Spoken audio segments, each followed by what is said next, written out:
Asal kalah je, salahkan ref.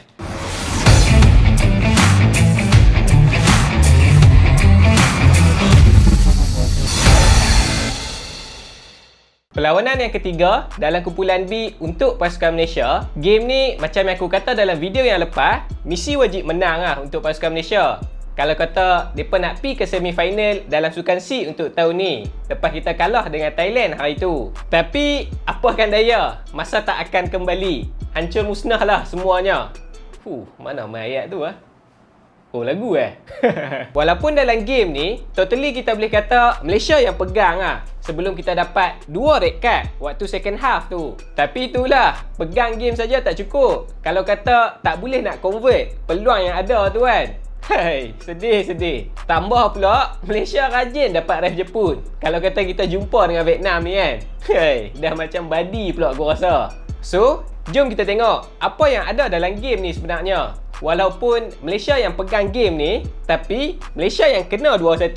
Daripada segi player, untuk pasukan Malaysia, Coach Elaverson ada buat 5 pertukaran player daripada game yang lepas, dekat bahagian defense, bahagian tengah dan bahagian serangan. Dan untuk pasukan Vietnam, Coach depa hanya buat 1 je pertukaran dekat bahagian defense. Untuk rekod, dalam 2 game yang lepas, bagi pasukan Malaysia, kita menang 1 game dan kita kalah baru ni 1 game dengan pasukan Thailand. Dan untuk pasukan Vietnam, mereka menang kedua-dua game dengan pasukan Laos dan pasukan Singapura. Kalau kita tengok on paper, untuk kedua-dua pasukan ni, personally bagi aku, untuk pasukan Vietnam, sebenarnya kalau hampa tengok 2 game Vietnam sebelum ni, aku rasa hampa pun akan rasa apa yang aku rasa. Dah berapa kali rasa tu kan. Kalau kata Malaysia boleh pegang ball possession macam yang mereka main dengan Laos hari tu, tak mustahil dalam game ni kita boleh menang. Sebab Vietnam under coach baru ni, apa yang kita boleh nampak, gameplay mereka tak betul-betul solid lagi macam waktu dengan Pak Hansio dulu. So benda tu lah sebenarnya Malaysia boleh ambil advantage dalam game ni. Dan untuk first half, yes, macam yang aku expect tadi, Malaysia turun dengan gameplay yang lebih kemas sikit lah daripada game dengan Thailand hari tu. Dalam game ni, Malaysia yang lebih banyak pegang ball possession lah untuk build up gameplay mereka dan buat attacking. Walaupun Malaysia kena penalti seawal minit ke-6, tapi aku still confident. Dalam game ni, kalau mereka konsisten main macam tu, tak mustahil mereka boleh comeback. Dan terbukti benda tu memang jadilah. Tapi bukan lepas Vietnam dapat first goal lah, lepas mereka dapat second goal mereka. Tapi tu pun sebelum tu aku dengan member aku dah puas condemn dah. Free kick player nombor 10 ni dekat pekan mana bola dia nak jatuh kan. Kalau nak dibandingkan game dengan Thailand hari tu, gameplay dengan Vietnam ni lebih confident lah. Walaupun tak betul-betul solid, tapi game tu ada lah nak build up play untuk buat serangan. Kita boleh nampak lah combination play tu sikit dekat bahagian tengah. Kalau dengan Thailand hari tu, nak dapat bola pun susah, lagilah nak buat attacking kan.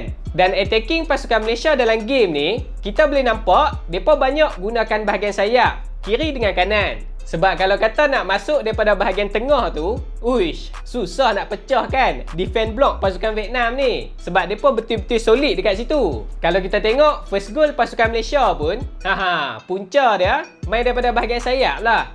Daripada situlah kita boleh dapat free kick. Sebab itulah aku kata awal-awal tadi, tak mustahil sebenarnya kita boleh menang dengan Vietnam ni kalau kata kita pegang ball possession. Tapi itulah red card tu antara punca utama Malaysia kalah dalam game ni.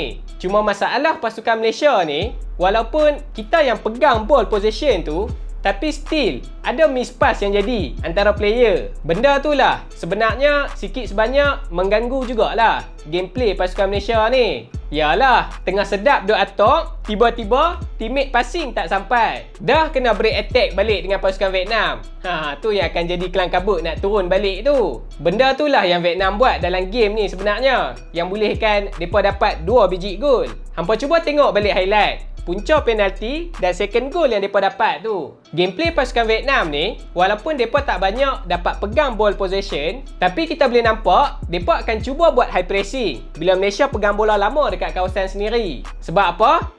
Sebab macam yang aku kata tadi lah, mereka akan cuba buat break dan counter attack untuk cari gol. Dan bila mereka dapat peluang tu, dengan kualiti passing yang mereka ada, mereka jarang buat mistake macam yang player Malaysia buat. Passing tak sampai ke, passing jauh daripada teammate ke, benda tu tak jadi. Bukti dia, tengok second goal yang mereka dapat.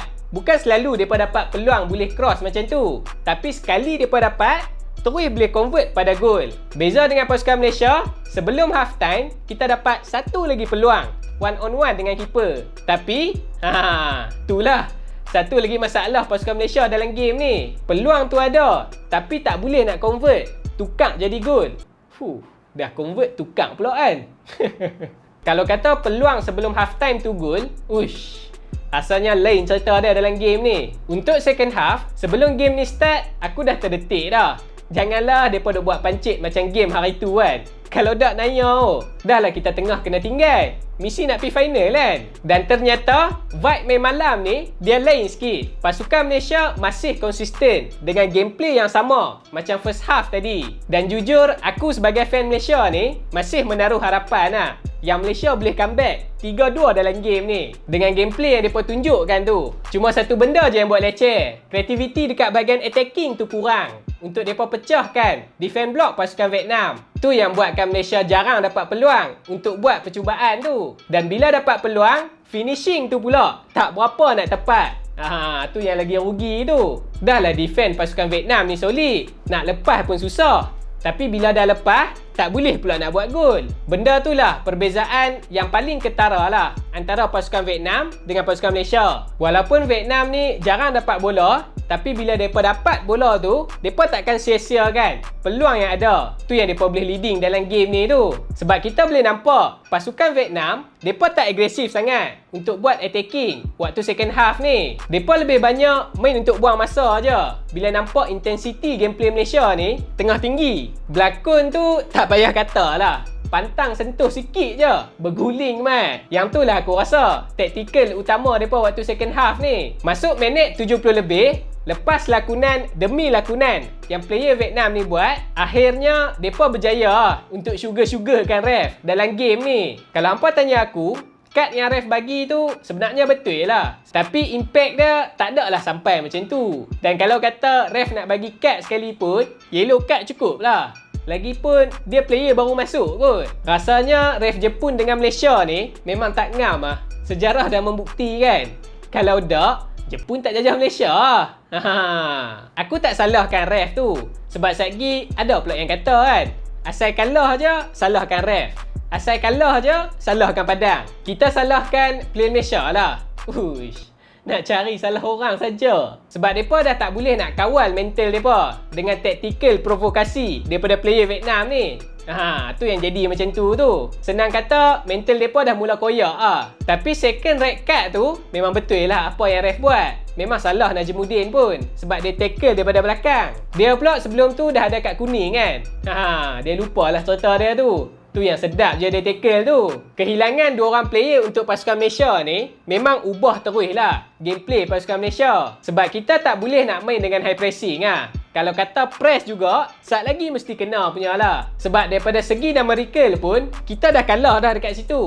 Tak cukup player. Yang tinggal, kita boleh sambung tengok je lah Vietnam main buang masa. Overall untuk game ni, bagi pasukan Malaysia, walaupun kita nampak perubahan sikit lah daripada segi gameplay mereka tu, tapi still, mereka tak boleh nak manfaatkan peluang yang ada. Sebab itulah kita kalah. Dan untuk pasukan Vietnam, walaupun gameplay mereka tak betul-betul solid lagi macam waktu Pak Hang Seo pegang dulu, tapi kualiti player yang mereka ada tu still sama macam dulu lah.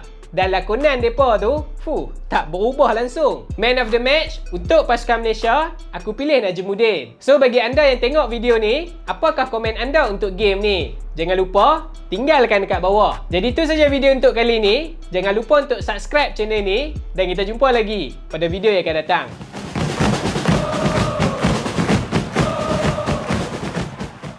Tu dah berapa tahun dah ni. Sukan C pun tak lepas-lepas. Aduh.